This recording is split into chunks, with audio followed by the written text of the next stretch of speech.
Another week, another MRT step. This week is step number 10. I'm cruising right through this program.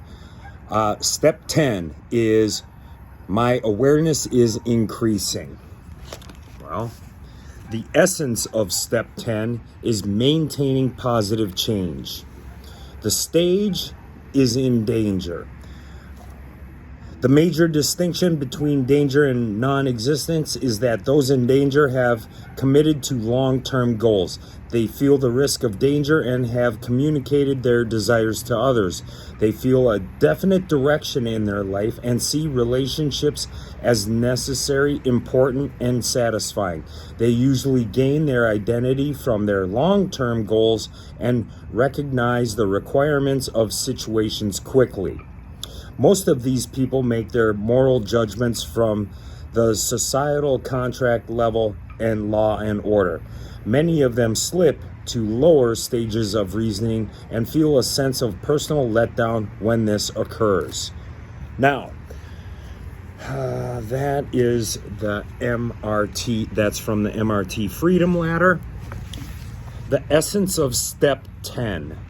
Because we are now always aware of why we are doing the things that we do, there is often a tendency to slip back to unethical, self-centered, pleasure-seeking ways. Step 10 is all about achieving a new level of awareness about ourselves so that we can maintain the positive changes we have made. Then the step 10 I statements. I come to recognize the negative, unethical attitudes, beliefs, and behaviors in me. I recognize them and then work to systematically eliminate them. All right, so this one's kind of a big one. Last week on step 9, which was, about goals and an action plan, a life action plan, 1 year, 5-year, 10-year goals, and how I'm gonna go get them and go after those goals. Step 10 is a bunch of work. There's 3 distinct parts in this. Now, let's go to the first part. The first part is my moral assessment category, or the moral assessment of my life categories.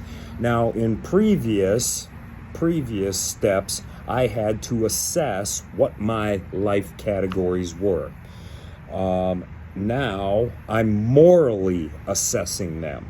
So one of my life categories is family, friends, and social. My category 2 is personal development.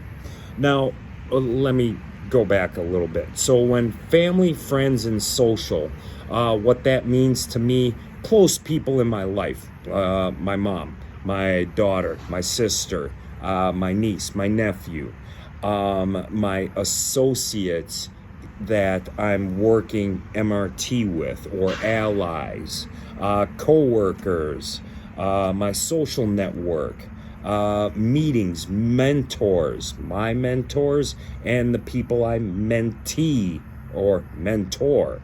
All right, so that's family, friends, and social. Okay, then category 2 is personal development. Now, for me, that's assessment. That's a life category. So books, podcasts, writing, meditating, coaching, my mentors, fitness, being self-aware, habits, routine, sleep, all that kind of stuff. Category 3, nutrition is a life category for me. So I'm morally assessing that. So water, carbs, protein, fats, sugar, fiber, my gut health, fruits, veggies, yada, yada, yada. Oh, the bad stuff too. Processed food, pizza, not necessarily bad for you, but I tend to like it a little too much. And, well, God, it's so delicious, but it makes me fat. I digress. Category 4 in the moral assessment is my creative. So meditating, writing, reading, reflecting, listening, speaking, drawing, observing, Some of these seem to overlap each other, but hey, part of doing this, the MRT program, is following the rules specifically, and when it says to do something, you follow the rules, right? Part of the program, part of the deal. So if they overlap, that's totally fine. Just do it. Category 6, so work. Now, that is kind of a loaded category. I have the time spent, the co-workers, management, me being management, subordinates, learning and training in the processes. Then also MLCV, or massive life-changing value. This is considered work as well. Outreach, addiction, awareness, outreach, education. So creating content, creating these videos, consistency, goals, client acquisition, structure, yada, yada, yada. Another moral assessment group would be social. So that goes to social media, the people at the recovery coffee shop that I go to, the recovery gym I go to, the people at the gym, meetings, friends, peers, you name it, social. Just people I talk to or people you would talk to. So you got those 6 categories. Of course, they're going to look different for you when you fill this out if you decide to do MRT. But those are mine and they're personal to me. Okay, you don't have to have the same, but you may find that it works for you. After doing that, now I have to come up with 5 biggest problem areas in my life. How do I come to that conclusion of what I deem is a problem area in my life? Well, with those categories that I just mentioned, there's a questionnaire that goes with it of 15 questions that you go by each line by line and ask that question. Here, I'll give you a couple of the questions so that you know what it is. So in every single one of those categories and line by line, I'm going through these 15 questions. Do I lie, cheat, or steal? Am I misleading anyone? Do I say things about other people that hurts them? Can I be trusted? Do I make excuses? Do I fail to help others? Am I using drugs, drinking, or overeating? Am I prejudiced against other races or sexes? Do I make fun of others? Those are all, and then there's 6 more questions. Those are all questions I ask the bigger categories of my moral assessment. Now, you add up all the numbers and you put it through Chat GPT. No, just kidding. You don't put it through Chat GPT because this is yours. All right. It will identify 5 problems, my biggest problems or areas in my life. So my moral assessment has identified the 5 following areas as my biggest problems. Here it is. My internal structure. So what that means is I work very, very well in a structured environment, when there's rules, when the expectations are known, when there are certain goals or metrics I need to hit in order to advance, succeed, pass, get a raise, whatever that looks like, to move on atop of the class.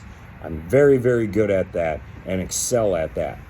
But take away that structure, I don't have any internal structure. So that is a big problem area in my life that I was able to identify. Now, how am I going to correct this? And I'm going to just use this as an example, but I have 4 more that I go through. All right, so for the structure and internal structure for me, how does that look? Well, habits, routine, and consistency. So if I do the exact same thing every single morning, things that I like to do, which is wake up early, I do my reading, meditation, writing, reflecting, centering my thoughts, getting recovery, sobriety, optimism, give myself gratitudes, affirmations, get myself and my mindset right for the day. That's half of it, I believe, for me. So that I'm creating my internal structure through consistency, habits, and routine that are healthy. Second thing, after all that kind of stuff, which, it sounds like a lot, but it literally really isn't, is hitting the gym every single morning. How that looks, whether that's lifting heavy or if it's CrossFit or if it's just stretching it out like an active recovery type stretch, however it is, get physical exercise every single day. All right. So that is creating a structure custom built for me, which I can thrive in. Cool. Then there's another problem area. I judge other people too harshly. I have recognized that as a problem area. Here's another problem area I have. I keep most of my observations silent. Probably because I'm regulating myself as to there's probably a better way of going about it, and rather than telling people how they fuck up, and maybe go at it in a constructive way or helpful way, or using I statements versus like, you should do this. Those are some ways that I can healthily help people and not keep my observations silent. Making real friends. Real friends. Simple. That just means I have to go out and do stuff. Okay, so there is identifying problem areas in my life. Next, we go to this trading places exercise again. This is a redo of step 6, I want to say it was, when we traded places with somebody that you look up to or identify with or want to be like temporarily. Now, for this trading places exercise, I stuck with the first person I traded places with, Marcus Aurelius, the Roman emperor. So trading places with him, what do I admire about Marcus Aurelius that I would want to trade places with him? Well, I put that his moral compass and the moral fiber that he displayed during his time alive in his being emperor of Rome. So courage, discipline, justice, and wisdom seem like core principles that everybody should live their life by. I picked that again because if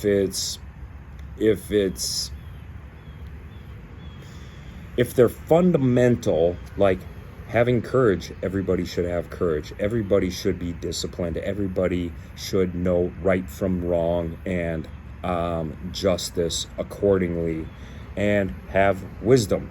Okay. I admire those qualities. I am working on that to instill that in my daily life as a reflection of who I am to the outside world. That's who I would trade places with.